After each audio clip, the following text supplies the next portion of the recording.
Hi everyone, welcome to another session with us. And for those of you who don't know who we are, I'm Bianca and I'm one half of the cycling physios with my colleague Tim, who's not here tonight, but you can see him on a lot of the other videos.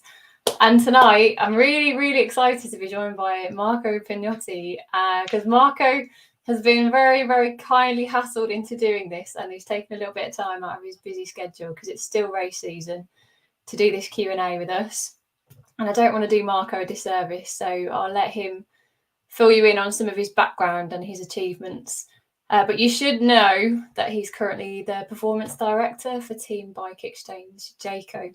And because of this, because there is a sensitive nature to some of this work, that is why we requested questions tonight, ideally, just to make sure that, you know, some of the information that we're discussing isn't confidential. So if you do have any questions that are additional to the ones we've got, we've put them in the comments box and we're going to talk through them, but add them to the list. And maybe if we don't answer them tonight, it might be something that we can always kind of share with Marco afterwards, maybe, depending on what is how busy he is. So please feel free to do them. So yeah, Marco, without much kind of procrastination, then I think one of the first questions actually will kind of hit straight to it. Maybe you can tell us a little bit more about you and about your background in cycling, because obviously you're an accomplished cyclist in your own right. So that'd be good. Yeah, good evening, everyone. Yeah, my background in cycling. I started racing as a kid when I was 16-year-old. Then I raced locally for 7 years in non-professional at the non-professional level. Then I turned pro when I was 23-year-old, and I stayed the main pro for 15 seasons until 2013. And immediately after, I transitioned into a coaching role in 2014, which I currently am, and I then developed into like the role I have now, performance director for Bike Exchange. So, in briefly, I've been in cycling since 1992. And you won quite a few achievements, didn't you, Marco? You didn't read that you're quite a good time trialist back in the day. Yeah, my let's say you know uh, my main favorite my favorite discipline in the sport was time trialing. I was not able to win any race in a sprint, so I had to refine that discipline, and I was successful at national level, and then I was able to brought this passion for the discipline into the later in my uh, post racing career through different teams when I was coaching. So I was kind of helping the team perform in individual time trial and especially team time trial. Now, Marco, we often hear like the term performance director, I think, bandied around, like obviously in the UK. It's kind of associated with British cycling, but what does the performance director actually entail, and what is your role really within the team? Yeah, that's a good question. It's quite a broad role. That basically, to keep it simple, it means that I lead a group of people. I lead and I connect a group of people that takes care about that helps the athlete to make the best from their performances. So um, I take care of searching and providing the best equipment that we can with the team from I mean mechanical equipment or clothing or and also I connect nutrition people within the team, and last but not least the coaches of the team. So basically I connect all these people together to, and each it's a piece of the puzzle that compose the performance of the rider. And something that's quite unique to you guys as well is that you've got a women's team that runs alongside the men's team. So how does that fit into your role? Yeah. Basically, I take care of both. But obviously, the main team takes a majority of the time of my work because they are basically double of the rider that we have in the women team, and the women team have also less race days.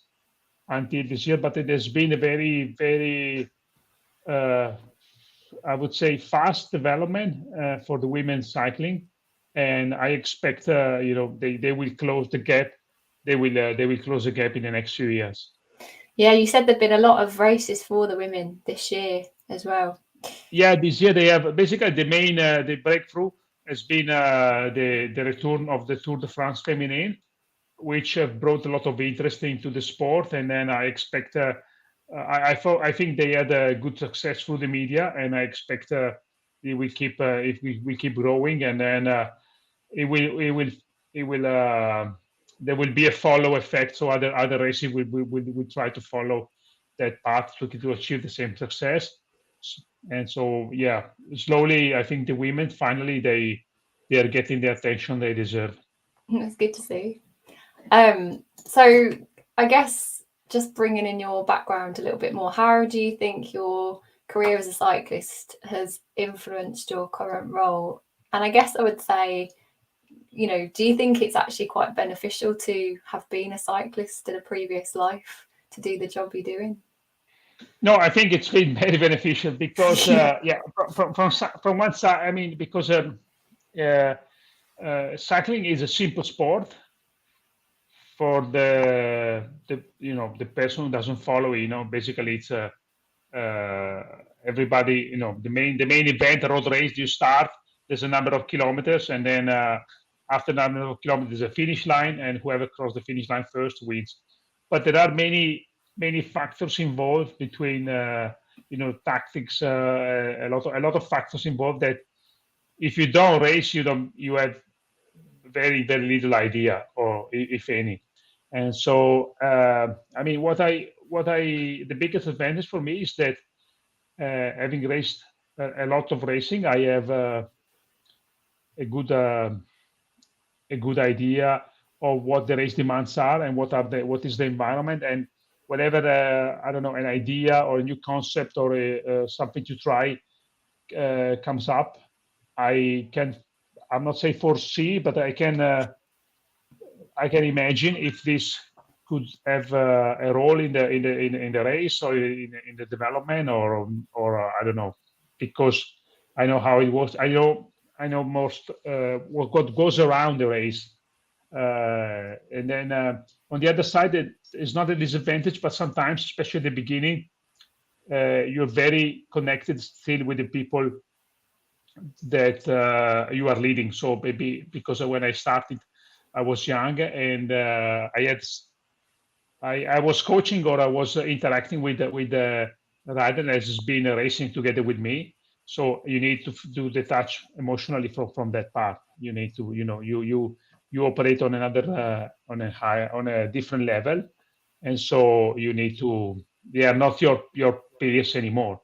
You're not your mate anymore. You have to disconnect from that. And but the main thing is that when you're racing, you still have I still have the passion of when I was racing, so that the passion is the main driver, because it's a very, I mean, you spend time away, and it's a very time consuming role sometimes, and you wouldn't do it if there's not a big underlying passion behind.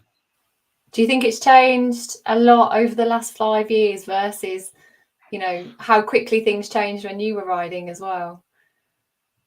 Yeah, it's still the same sport. There's still the same racing. Sometimes the same courses, but it is changing, and it's been changing a lot and it's been. I did 15 years, so from the beginning of my career to the end, I was uh, experiencing that change firsthand. Okay, and now I see that as well from behind. The race has been changed. There has been a massive improvement in equipment, like normal. Sometimes there are, I would say, drastic improvement, like it's been, for example, for the transition from tubular tie to tubeless, or other evolution with the equipment, like it's been the transition from normal race suits to skin suit. So and then, all these transition have been affecting the speed of the race. Now the speed of the race has increased because of this external factor. So even if the power, let's say like this, or the capacity to produce the power has been the same, the speed has increased. Quite significantly in a race, and that changes well the dynamics of certain races. And if it's changing and evolving so quickly, that kind of brings us on to the next question, really, because where do you go looking for new ideas? How can you keep up, or how can you keep ahead of everything? Yeah, that's a good question, because cycling is a sport which has very deep root in tradition. So we do things, or we tend to do things because they've always been done the same way. Yeah. And look, but it's good to be looking from a different point of view. So other ideas. First of all, you look at their competitor, and you look what they're doing, the one who are ahead of you, and look what they're doing. And other things that I always do is like look at what other sports are doing. For example, I don't know, in Formula One, or a sport with the speed or aerodynamics as a role, or other sports where there's the same in terms of training, the same type of, it's an endurance sport, so like athletics or track and field. Look at other sports are doing in terms of technology, how they are evolving, because technology has been playing a big role in not only in cycling the past 10 years, but also in other sports. So we look for ideas within the sport, and sometimes we look at any even sometimes a team member or someone coming in, a new team member has some ideas. It's good to listen to everyone, to keep an open mind to new ideas. And then the biggest challenge, like I told you, is if those ideas might have an application in in the real world of cycling. Yeah, always the tricky one, isn't it? Making real world application. So the next question is quite a long one, actually. It's a case of having a kind of reference to what the British team have been doing, but British teams and cyclists have been going in large, apparently. A little bit of British slang for you there, Marco, on aero testing ever since Team Sky started searching for marginal gains. Do you think that the rest of the world has caught up in the pro peloton? Because why might it seem that some riders who are superb climbers and racers at the top of the pro ranks seemingly ignore aero gains? Yeah, I think that it's true that when Team Sky came, they brought a big they brought a push on innovation and look for new ideas. But I think in the end they refined what the top riders were already doing, and they forced everyone else to catch up in a way that, okay, we need to do it for more riders. So when they came, there were already a lot of riders doing what they were doing in terms of trying to improve the technology, the aerodynamics, through aero testing. But they marketed better so that everybody else realized how important this part could be. And nowadays, I showed the biggest example is like the clothing, and that Team Sky. I think they were one of the first team, if not the first, to have the rider start with what was like a skin suit, and now every team has a race suit with pockets in the back, but it's basically a skin suit. It's not as fast as maybe as the pure time trial skin suit, but it made a difference at 45, 50, or 60 kilometers per hour. And as far as aero testing, the technology had that, but every team I think because there's been this race to the evolution of equipment. So the biggest bike brands, they want to show they are the fastest bike, and so there has been this it's a race between the bike manufacturer to market, and to produce, to do research into having fast equipment. And the same thing goes as far as wheels, as far as helmets, and then yeah, we tend to think that these kind were the one who started this. I think at some point it's true, but maybe they were the one who marketed better through That's the media, true. and so everybody has realized and opened their eyes. And now I think, I mean, most of maybe they don't realize, but they want to. Everybody wants to be on a fast bike, on a fast wheel, on a fast clothing, because they realize how important it is. Yeah. Yeah, the Trinity is a well-respected bike, so good for you guys. I know Chris Boardman said he was asked, why did you ride with wide handlebars, wide aero bars, even though you were doing all the aero testing? And he said they just didn't think about it. It was just seemed obvious to go rather than narrower necessarily. Yeah, because it's tradition. It's very. I know. And I think at some point power is still king, in performances. But when a really powerful rider, try to improve everything else, then the gap becomes so big that you need to invest in something. And then the example of the handlebar are right. Why the handlebar has this shape and why is this length? Because it was a compromise between comfort and position, and what we think it's a good compromise. But nowadays the speed is getting higher, so maybe that compromise needs to be shifted towards the performance rather than comfort. And I guess that kind of comes to answer the last part of that question, which are why are some cyclists superb climbers and racers, but they might not exhibit good TT performance? And it's for that reason, isn't it? That balance of power versus aero. Yeah, because also climber, maybe they've been growing up winning racing where aerodynamics is not so important. Yeah.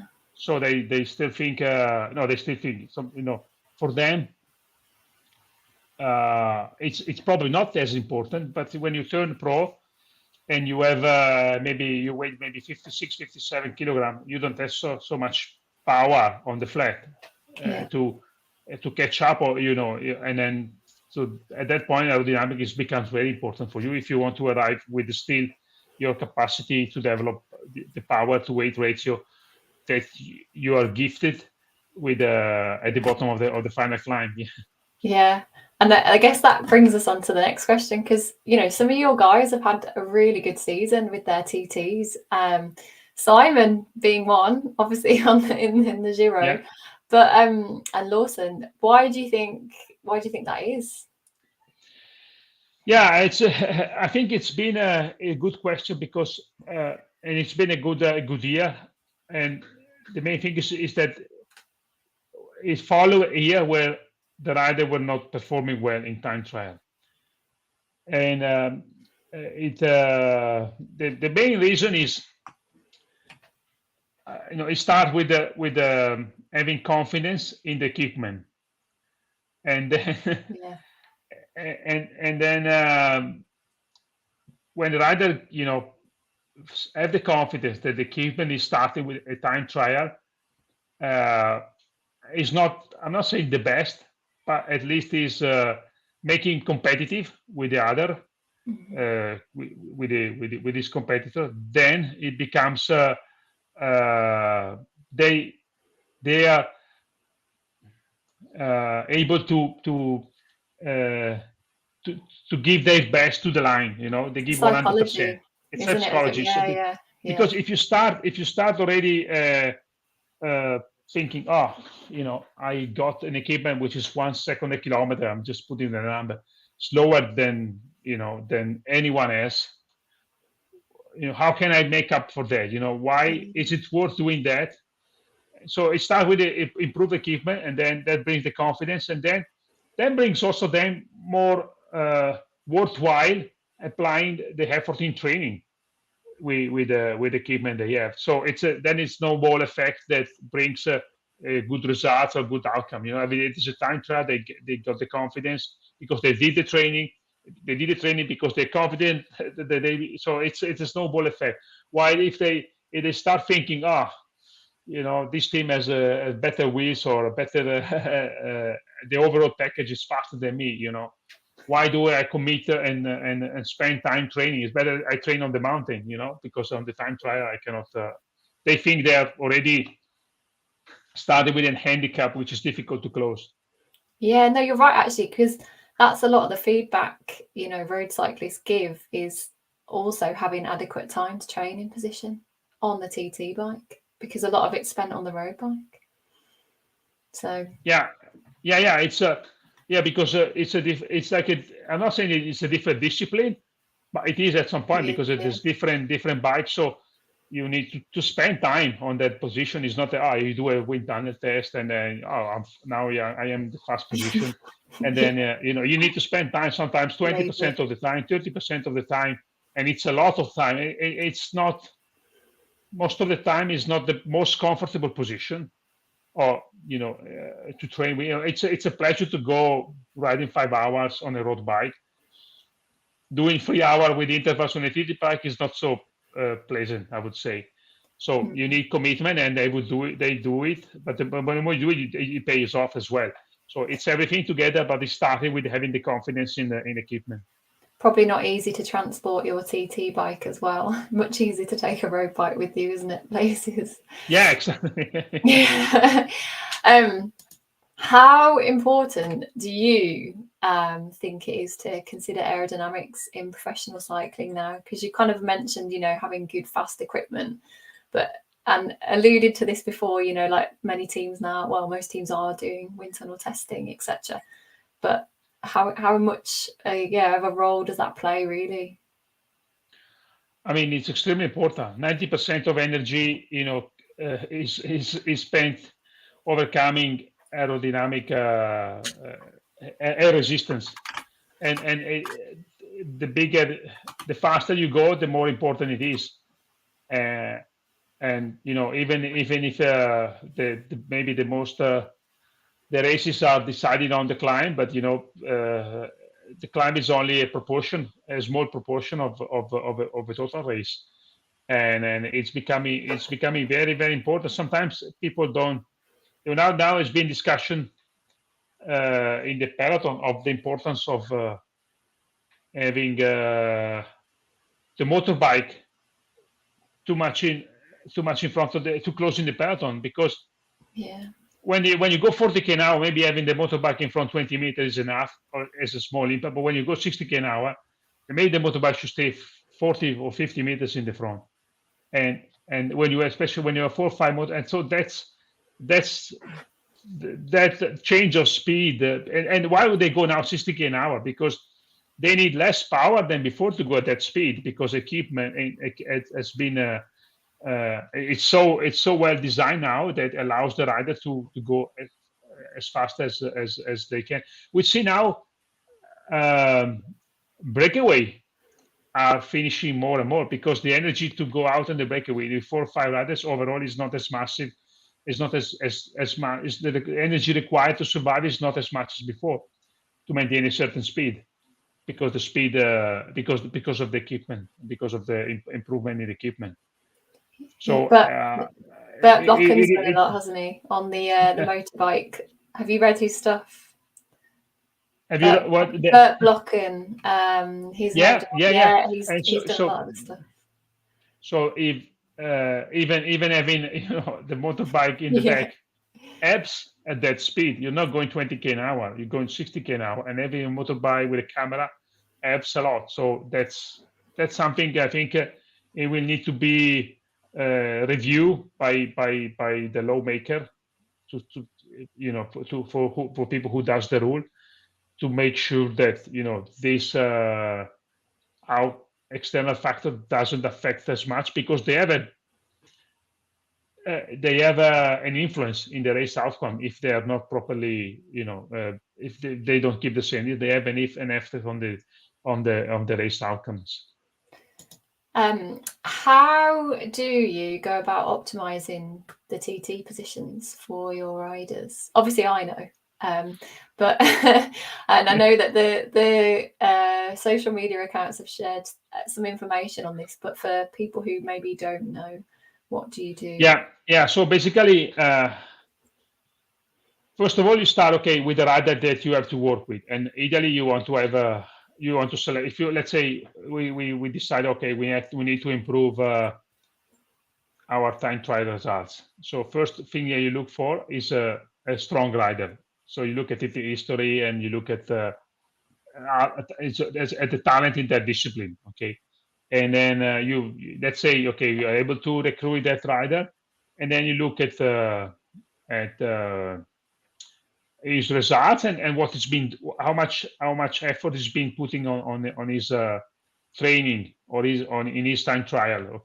Maybe he already did some work with the previous team. Maybe he did already some track testing, and we start copying his position from the old bike to a new one, up to a point that you can. Sometimes it's quite easy, sometimes it's not possible, and that is the first step. And then we evaluate that position. Then you can evaluate, so basically CDA, and you could do it that with track testing, or if it's an important rider, and then the goal, the races that this rider is targeting involve important events in time against the clock. Then you might want to do to the wind tunnel, and then work with him about what could be his best position, its best sustainable position. And then you come out with a certain position, and you test it on the road, and then you work also on the equipment with your partners for that rider, but generally for the whole team. But maybe for a specific rider, you may want to tweak and customize as much as you can for the rider. It could be handlebar, could be different other things. And then there's a real world scenario where you test everything in the race, and then you collect data. You see if it matches, if the position could has been sustained or not, and then you can review this position later stage. You talk with the rider, collect feedback. So it's that is in brief the process. Yeah, it's a process, not an event. Exactly. Yeah. And I know the UCI rules are changing, but do you think they really affect much of what you do? Yeah, basically the UCI rule, I think they are the boundaries, and what they set the limit where a rider could go. And so for some rider, they don't affect much, especially climbers or riders above a certain height, 175 centimeter. But for tall riders, they affect them because the boundary are always the same. But it's at least from next year there will be a change in rules. So there will be at least 3 category of 8, one below 180 centimeter, one between 180 and 190, and one above 190. So there is they give progressively more space where you can fit the rider in. Basically, let's put it like this: the rider it's like in a box, and so, but the box is getting bigger as the size of the rider is bigger. It's not fully custom, but to keep it simple, at least before it was only two differences between less than 190 centimeter and more than 190 centimeter. So the rider between 180 and 190 were kind of penalized. Yeah, and so, but the same thing is with the bike limit. I mean, the weight limit of the bike is still 6.8 kilo if you weigh 50 kilos or if you weigh 90 kilos. And so in this case, the small rider are penalized. because the bike, the relative weight of the bike is I don't know, could be more than 10% of the weight, while for a rider that weighs 80 kilos, it's still 6.8 kilo, but it needs a bigger bike. It needs a bigger bike. That's interesting. Yeah, because actually that's not spoken about so much. It's more the positioning rules. Yeah, I mean, maybe they would say, okay, if you weigh less than 70, your bike could be 6.5. Okay, I don't know. That would be or the other solution is don't make a rule at all. But that I think will be too much. In both cases, because like in triathlon, where I think you have less rule or you have no rule, you see very extreme position change, and I don't know, and then it's still. I think the UCI try to put this rule in place to keep a certain tradition, to come back to maybe that's the way of looking. I'm keen to ask this question, Marco, because this has come from a psychologist, and so she's very interested because she's doing a little bit of work now with some elite cyclists. What are the main stresses for the team, so the cyclists and the staff during races? So I would say for the riders, the main stressor is the race. And so 24 hours, they have big stress for 4 to 6 hours, depending on the race. The rest is, I think, probably the best job you could have. Okay, everybody take care of your needs. You got good food, good rest, massage. I mean, good sleep. Everything rotates around you. An entire world rotates around you, and you only focus on after the race. You pretty much they bring you to one place to another one, routine. For the rider, but there's a big factor. They need to decompress from the stress of the race, which is very stressful. Can be very stressful. And for the staff, it's the opposite. For the staff, it's the opposite. It's the fact that it's a routine. It's a routine, but probably you have to. I'm not saying to work, but you need to be available or operative for maybe 16, 18 hours a day. So because the way the day is organized, the race finishes at 5:30, but the travel is actually one of the main stressors because it adds extra time. So they need to drive maybe an hour after the race and then start doing massage. So the staff have late lunches, let's say early breakfast, but normal breakfast, but then you have the travel and all the stuff preparing. So it's probably one of the key elements, at least for me, when I go to a race, is try to keep a certain amount of sleep so you can operate for 16 hours the day after. That's the main stress. And the other thing is the emotion, because the rider, okay, they go through the emotion because of depend on the result, but having the ability of the team to keep a good vibe within the team is important. And I found out this year we had in the Giro, we start very well, and there was a big goal for the Giro. But when Simon, I don't know, crashed in the Giro and he had to pull out the last day, we had not the majority, but the good, probably more than 50% of the staff, they were Italian. So the home race, and we were there without the main rider. I mean, I noticed that they've been affected negatively a lot by the fact that they really couldn't perform, couldn't have any big results in the Giro. So a lot of ups and downs. Why, if the same thing would have happened in another race, it would have been less emotionally affected because the Italian staff is very connected to Giro Italia, as French staff is connected to the local race. Let's say like this. It's interesting to hear, Marco. I think this will be the last question for you, because many of the others we've actually answered as we've gone along. And this is actually, I think, quite a relevant one. So what recovery strategies do you use to help riders recover post-racing? Yeah, so there's been a lot of hacks or ideas coming around in the last 4 or 5 years, like, I don't know, cold plunges or cryotherapy or other devices, that work for the muscle. But generally in the team, we focus on three very important things. One is nutrition. So improve the quality of nutrition during the whole day, but especially after the race. Two is sleep.